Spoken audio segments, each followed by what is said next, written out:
그래서 이런 분들을 연구해 보니까 성기의 크기가 유의미하게 훨씬 더 작았다는 거예요. 조금 애매하거나 효과가 미미할 때 치료의 골든타임을 놓치지 마시고 아주 좋은 치료 사례로 안내드리고 있어요.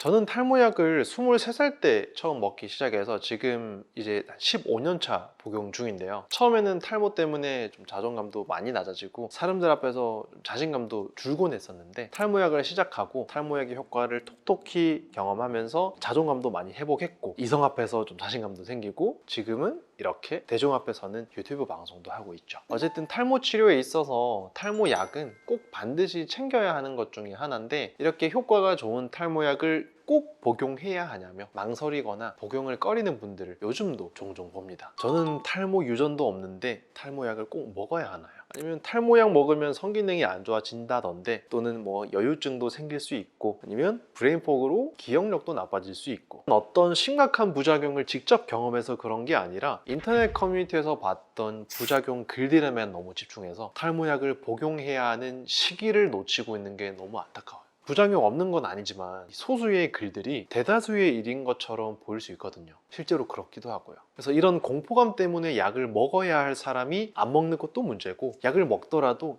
노시보 효과가 나타날 수 있다는 게 큰 문제예요. 그래서 우리는 탈모약의 부작용에 집중하기보다는 이 엄청난 효과, 탈모약의 장점에 더 집중해야 돼요. 너무 긍정적으로 봐서 이 플라시보 효과가 생길 정도로. 그래서 꼭 알려드리고 싶은 첫 번째가 바로 이 탈모약의 엄청난 효과입니다. 제 오래전 구독자분이 제 카페에 남겨주신 후기인데, 탈모약과 미독시딜만 사용하시고 이랬던 머리가 이렇게 되셨어요. 저도 탈모약의 효과를 톡톡히 보고 있는 이 산 증인이지만 복용 전후가 저보다 훨씬 더 드라마틱하기 때문에 아주 좋은 치료 사례로 안내드리고 있어요. 물론 아주 좋은 사례이기 때문에 모든 분들이 이렇게 드라마틱하게 좋아지지는 않을 수 있지만요. 어쨌든 탈모 때문에 머리 힘이 빠지고 두피가 보이기 시작하는 거는 머리가 빠져서 그렇다기보다는 모발이 가늘어져서 그런 건데요. 마찬가지로 탈모약의 효과도 전체적으로 가늘어진 모발들을 굵게 만들어주는 게 메인 효과예요. 새로운 모발이 자라서 탈모가 개선되었다기보다는 탈모 때문에 가늘어졌던 모발들이 다시 다 같이 굵어지면서 7개월이라는 이 짧은 시간 만에 이렇게 드라마틱하게 좋아지는 겁니다. 모발에 힘이 생기면서 예전처럼 풍성해 보이게 되는 거죠. 어쨌든 빈도가 낮은 그런 부작용에 집중하기보다는 이런 어마어마한 효과에 더 집중하는 것이 좋다는 거예요. 자, 두 번째는 탈모약 복용에 있어서 제일 중요한 거, 바로 탈모약 복용 시작하는 시기, 적절한 시기입니다. 탈모약은 너무 일찍 시작해도 의미가 없고요, 이미 탈모가 많이 진행된 후에 시작해도 회복하기가 어려워지고 좀 늦어요. 그래서 탈모약은 명확하게 남성형 탈모, 안드로겐성 탈모로 진단되었을 때 시작하는 게 좋아요. 예전보다 모발이 가늘어졌다, 힘이 없어졌다, 두피에 기름이 더 잘 낀다, 앞머리가 잘 갈라지면서 이마가 드러난다, 두피염이 더 잘 생긴다, 머리가 많이 빠진다, 이 중에 2개 이상 해당되면 무조건 병원 가서 탈모 진료 보셔야 됩니다. 병원 가서 검사해보고 긴가민가 하면 6개월 단위로 경과를 또 보다가 명확해질 때 탈모약을 먹기 시작하는 거죠. 특히 M자 탈모는 한번 진행돼서 확 올라가면 모발이식 아니면 다시 되돌리기가 거의 어렵기 때문에 치료의 골든타임을 놓치지 마시고, 의심되기 시작하면 검사하고 먹어보는 게 좋고요. 정수리는 또 탈모 치료에 대한 효과가 좀 많이 좋은 부분이라서 조금은 늦더라도 웬만큼은 그 전처럼 회복이 가능해요. 물론 상태에 따라 다르지만. 그래서 지금 이 분도 보면은 아주 심해 보일 수는 있지만 탈모약이랑 로게인폼만 7개월 하신 분이거든요. 진행된 M자는 회복이 어렵지만 정수리는 그래도 가능성은 있겠구나. 그래서 막연한 공포감에 약 복용 시기 늦추지 말고요, 먹어야 할 때 먹기 시작해야 한다는 게 포인트예요. 나중에 더 수고와 더 큰 돈이 들어가거든요. 먹어보고 불편한 부분이 있으면 그때 가서 복용을 중단하거나 빈도를 조절하셔도 충분해요. 이상이 있을 때 중단하면 돌아오고요, 일단 탈모약 효과는 생각보다 어마어마할 수 있거든요. 그래서 참고로 탈모약은 어떤 상황에서 꼭 중단해야 하는지 탈모약 부작용과 대처법에 대한 이 자세한 영상 제가 만들어 둔 게 있으니까 챙겨서 보시면 정말 많은 도움 되실 거예요. 정말 자세하게 해놨거든요. 자, 세 번째 주제는 탈모약을 복용하는 적절한 횟수입니다. 자, 대표적인 2가지 탈모약 모두 기본 원칙은 하루 한 알이에요. 이미 수많은 임상시험으로 이렇게도 해보고 저렇게도 해본 결과 하루 한 알 복용이 부작용 대비 가장 효과가 좋은 복용법이라는 거예요. 그래서 아보다트 반감기가 느려서 좀 이틀에 한 번, 3일에 한 번, 심지어 6일에 한 번 먹어도 된다고 하는 분들이 있는데, 임상적으로 증명된 부분이 아니기 때문에 가장 확실하게는 하루에 한 번 꼬박 잘 챙겨 먹는 게 가장 효과가 좋아요. 다만 모든 사람에 대한 반응이 다 같을 수는 없기 때문에 부작용이나 불편한 부분이 있다면 복용 횟수를 줄여보는 게 좋고요. 그 외에는 무조건 하루 한 알입니다. 자, 그래서 네 번째 주제는요, 반으로 쪼개 먹기 vs 이틀에 한 알 먹기에 대한 이야기예요. 약을 먹기 시작하고 초반에는 몸에 변화가 있을 수 있어요. 평소보다 피로하다거나 강직도가 떨어진다거나 관계 끝까지 강직도가 유지가 안 된다거나 처음 1, 2주 정도는 지극히 있을 수 있는 반응인데 이게 한 달이 넘게 지속되고 점점 심해진다면 문제가 있는 겁니다. 아무리 효과가 좋아도 불편함을 감수하면서 먹는 건 결국은 뭐 좋진 않거든요. 그래서 이럴 때는 잠깐 약을 중단했다가 괜찮아지면 다시 약을 반으로 쪼개 먹거나 이틀에 한 알 먹어보라고 말씀드리고 있어요. 어쨌든 피나스트리드는 반으로 쪼개 먹어도 DHT 억제율이 55% 정도는 된다고 알려져 있긴 한데 이 정도 억제율이 임상적으로 탈모의 개선을, 눈에 보이는 변화를 줄 만큼 탈모 치료에 효과가 있는 건지 또 알려진 바가 없거든요. 그리고 이 약을 태블릿을 쪼개면서 코팅이 좀 벗겨지고 가루가 날리기도 하고요. 쪼개진 약을 먹고 여자랑 뽀뽀도 하면 아주 위험하죠. 특히 가임기 여성과 같이 사는 분이라면 더더욱 조심해야겠죠. 그래서 반으로 쪼개 먹는 것보다는 이틀에 한 알로 먹는 걸 추천드려요. 한 알은 코팅이 되어 있기 때문에 건드려도 크게 문제가 없고요. 입에 삼킬 때도 혀에 잠깐 머물렀다가 들어가더라도 혀에 남는 게 없어요. 그래서 같은 맥락으로 저는 조합약 드시는 분들, 이 프로스카 4에서 5등분 해서 복용하시는 분들도 이 정도는 꼭 인지하시고 주의는 하셔야 한다 말씀드리고, 가급적이면 쪼개지 않아도 되는 탈모약 1mg 정량을 구매해서 복용하라고 권장드립니다. 자, 다섯 번째 주제는 탈모약을 하루 중 언제 먹는 게 가장 좋을까인데요. 답을 먼저 드리면 언제 먹어도 크게 상관은 없어요. 꾸준히 매일 일정한 시간대에 한 알 복용하면 되는 거예요. 오후 1시에 먹었으면 1시쯤에서 복용하면 되는 것이지, 어제 1시에 먹었으니까 오늘도 막 꼭 1시에 먹어야겠어, 강박을 갖고 집착할 필요는 없어요. 그 시간대쯤에서 먹으면 괜찮고요. 특히 탈모약 먹고 한두 시간 뒤에 술 약속이 잡히거나 해서 술이랑 시간이 겹치게 되면 결국 간에 부담을 주게 되고 간의 대사 능력이 떨어지면서 그날은 약효가 감소할 수 있어요. 그래서 최대한 술 약속이랑은 겹치지 않게 하는 게 좋고요. 개인적으로 저는 점심 먹고 한 알씩 먹고 있는데 저녁에 술 약속이 잡혀도 부담 없고 늘 항상 이 시간에 책상 앞에 앉아 있는 경우가 많으니까 잘 안 까먹게 되더라고요. 그래서 사람마다 생활 패턴이나 증상은 다르니까 각자 잘 챙길 수 있는 효율적인 복용 시간을 정해서 하면 되거든요. 기억에 남는 분 중에 한 분은 탈모약을 먹으면 다리가 풀리는 부작용이 있다고 하셔서 밤에 복용하라고 말씀드렸고요. 또 복용 초반 부작용으로 피로감이 있는 경우도 저녁 늦게 밤에 복용하시라고 권유드려요.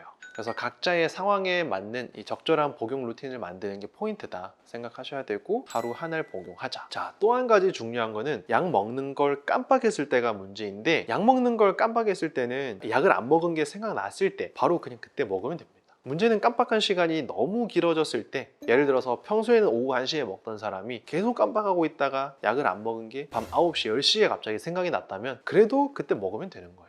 그리고 그 다음날에 생각나도 그냥 그 다음날 그때 먹으면 되는 거예요. 그리고 그 다음날에 이제 먹던 시간대에 그냥 계속 복용하고요. 그러면은 나 밤 10시에 먹었는데 또 그 다음날 1시에 먹어야 되면 텀이 너무 짧지 않냐 여쭤보실 수 있어요. 이 탈모약이라는 게 60대 70대 분들이 전립선 비대증 개선 목적으로도 이걸 5mg을 매일 먹는 것도 전혀 문제가 없는 그런 약이니까 1mg 이 탈모약 역시 가끔 이렇게 복용 텀이 짧아져도 전혀 문제는 없어요. 저도 그렇게 하고 있고요. 우리가 매일 그렇게 먹는 게 아니고, 두타도 마찬가지예요. 두타도 매일 그렇게 하는 게 아니라 잠깐 깜빡했을 때만 그렇게 하는 거니까 그렇게 하셔도 괜찮아요. 그래도 나는 찝찝하다, 그럼 하루 정도는 건너뛰어도 괜찮으니까 그 다음날 조금 텀을 더 늘려서 복용하시면 됩니다. 어떤 약이든 한번 그냥 깜빡하는 게 나을 때가 있지, 이걸 오버도즈로 좀 과용량으로 먹어버리면 좀 문제가 생길 수도 있거든요. 근데 탈모약은 이미 과용량으로 먹는 이 전립선 비대증 약도 있기 때문에 문제가 될 건 없어요. 그래서 포인트는 매일 잘 복용하는 사람이 하루 이틀 건너뛰거나 24시간 안에 겹쳐서 복용해도 문제가 없다는 거고요. 너무 하루하루 탈모약 먹는 시간에 매몰될 필요 없고, 하루 깜빡했다고 너무 걱정할 필요도 없고, 크게 봤을 때, 큰 그림에서 봤을 때 하루하루 매일 일정한 시간대에 잘 복용했느냐를 생각하시는 게 가장 중요합니다. 대세가 중요하다는 거죠.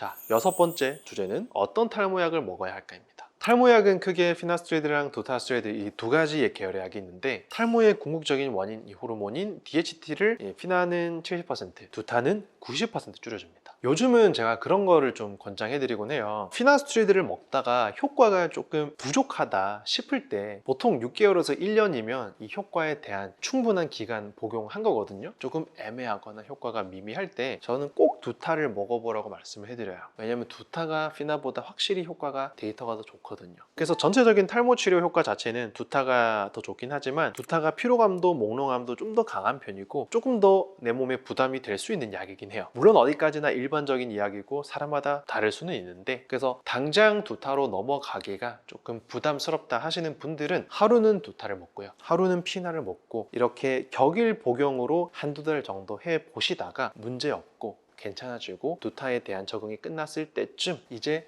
하루하루 매일매일 두타를 먹는 복용법으로 넘어가는 거예요. 그러면은 내 몸도 어느 정도 이제 적응이 되면서 두타를 더 쉽게 내 몸이 받아들이고 두타에 대한 이 거부감과 부작용도 훨씬 조금은 덜해질 수 있거든요. 물론 안 맞는 분들은 격일로 해도 안 맞지만, 저 같은 경우도 피나스트리드를 5년 정도 복용하다가 탈모가 영 심해지는 것 같아서 두타스트리드를 잠깐 먹었었거든요. 근데 부작용이 너무 심해서 결국 저는 피나로 돌아왔습니다. 두타를 복용하는 동안 오히려 모발이 가늘어지고 약해지고, 이 참고 먹는 두 달 내내 몸이 몽롱하고 막 무겁고 막 붕 떠다니는 느낌이 들더라고요. 그래서 결국 저는 두 달 만에 다시 피나스트리드로 돌아왔고 멀쩡하게 다시 모발은 다시 강해졌고 그 증상도 사라졌어요. 그래서 저는 탈모 초기에서 중기 초반인 분들은 이 피나스트리드를 좀 처방해드리는 편이고요, 중기 중에서도 좀 변곡점을 넘어서는 분들, 좀 진행이 많이 된 분들이나 50대 이상 연세가 좀 있는 분들은 좀 두타를 처방해드리는 경우도 많아요. 두타스트리드 0.5mg은 전립선 비대증 치료에도 효과를 볼 수 있는 그런 용량이거든요. 그래서 겸사겸사 좋습니다. 그리고 어떤 분들은 탈모약 설명서에 적힌 이 복용 나이를 보고 복용해도 되냐고 물어보시는데요, 임상 연구를 할 때 이 세팅한 나이대가 이런 것이지 이 나이보다 더 많다고 해서 약 효과가 없거나 그런 게 아니니까 너무 걱정 마시고요, 복용하셔도 괜찮아요. 다 효과 있어요. 그래서 50살까지는 복용해도 괜찮고 51살은 안 되고 이런 게 아니라는 거. 다만 이제 18세 미만의 미성년자, 학생이면서 탈모약을 먹어야 할 정도로 탈모가 좀 심한 분들이 문제인데, 이런 분들은 DHT를 줄여주는 이 탈모약이 2차 성징에 대한 그 결과도 바꿔놓을 수 있거든요. 영향을 준다는 거죠. 키랑도 연관이 될 수 있고요. 그래서 이런 이 성장과 이 성징과 관련된 큰 문제가 생길 수 있기 때문에 가급적이면 2차 성징이 끝난 만 18세 이상이 됐을 때 좀 처방을 권장드리고, 최소한 부모님의 동의를 얻어서 처방을 해드려요. 그래서 한 연구 논문을 보면요, 남성 호르몬을 DHT로 바꿔주는 이 효소가 결핍된 그런 사람을 연구를 했는데, 이런 효소가 결핍된 사람들은 당연히 DHT가 없겠죠. 결핍이 됐으니까 굉장히 적거나. 그래서 이런 분들을 연구해 보니까 성기의 크기가 유의미하게 그렇지 않은 사람들보다 훨씬 더 작았다는 거예요. 큰 문제죠. 그다음에 채모도 조금 적었고 골 연령도 다소 지연되는 경향이 있어서 이런 영향이 있을 수는 있다, 관련이 있을 수는 있다, 이런 것들은 충분히 안고 가야 돼요. 그래서 DHT가 이런 성기 크기에도 영향을 주고 여러 방면으로 2차 성징에도 영향이 있다는 확실한 이런 데이터가 있기 때문에 조심은 해야 된다라는 거예요. 다만 뭐 키나 이런 체격 이런 것들, 몸무게 이런 것들은 그렇지 않은 사람과 비슷했다. 자, 그래서 마지막 7번째 주제는 오리지널약, 카피약, 어떤 걸 먹는 게 좋을까에 대한 이야기예요. 일단 오리지널이든 카피약이든 이 생물학적 동등성 시험을 거쳐서 나오는 약들인 만큼 효과와 부작용은 거의 동일하다고 보는 게 맞거든요. 오차는 있기에 완전히 100% 일치하는 같은 약은 아니고요. 그래서 같은 값이라면, 가격 차이가 많이 안 난다면 임상 데이터가 훨씬 많고 탄탄한 오리지널을 추천하는 편이긴 합니다. 하지만 그럼에도 불구하고 이 피나스트레드는 오리지널인 이 프로페시아가 가격이 한 달에 5만 원대고요, 저렴한 카피약들은 한 달에 만원 초중반대니까 가격 차이가 많이 나요. 그래서 저는 피나는 고민할 필요도 없이 무조건 카피약을 추천드리고요, 두타는 아보다트가 한 달 한 2만 5천 원 정도에서 카피약은 만 원에서 2만 원 정도 하니까 가격 메리트가 아보다트에 비해서는 크게 없죠. 그래서 뭐 아보다트 오리지널을 추천하는 편이긴 하지만 카피약 가격 차이가 큰 건 또 크기 때문에 어떤 거라도 크게 상관은 없다고 말씀드려요. 어쨌든 크게 봤을 때는 이제 오리지널과 카피약 효과가 동일하다고 보는 게 맞으니까 각자의 주머니 사정에 맞게 결정하셔도 전혀 문제가 없다는 거예요. 네, 오늘 영상은 이 탈모약과 관련해서 어떻게 하면 이 탈모의 효과를 최대치로 올릴 수 있는지 말씀을 드렸는데요. 그래서 결국은 어쨌든 탈모약을 먹고 있다라고 해서 끝이 아니고요. 효과가 미미하다면 더 다른 방법들을 알아봐야 되고, 같은 탈모약이라도 더 효과적으로 먹는 방법을 알아봐야 되고, 피나에서 두타로 바꿔봐야 될 수도 있고, 또는 두타에서 피나로 바꿔봐도 또 효과가 갑자기 또 생기는 분도 있어요. 저처럼. 그래서 무조건 하나만 딱 바라보고 끝내는 게 아니라 이런저런 방법들을 통해서 여러 가지 시행착오를 겪어보고 더 좋게 만들 수 있는 방법을 찾아 나갈 수 있다는 거죠. 그래서 오늘 영상이 좀 뭔가 이 탈모약을 어쨌든 우리가 거의 평생 먹어야 되는 약인데, 이런 개념이 있고 이렇게 대응을 하고 계획을 세워야겠구나, 마음에 좀 담아두시고 행동으로 꼭 한번 옮겨보세요. 아시겠죠? 그래서 오늘 영상도 도움이 되셨으면 좋겠고, 저는 다음 영상에 또 좋은 영상으로 인사드릴게요. 감사합니다.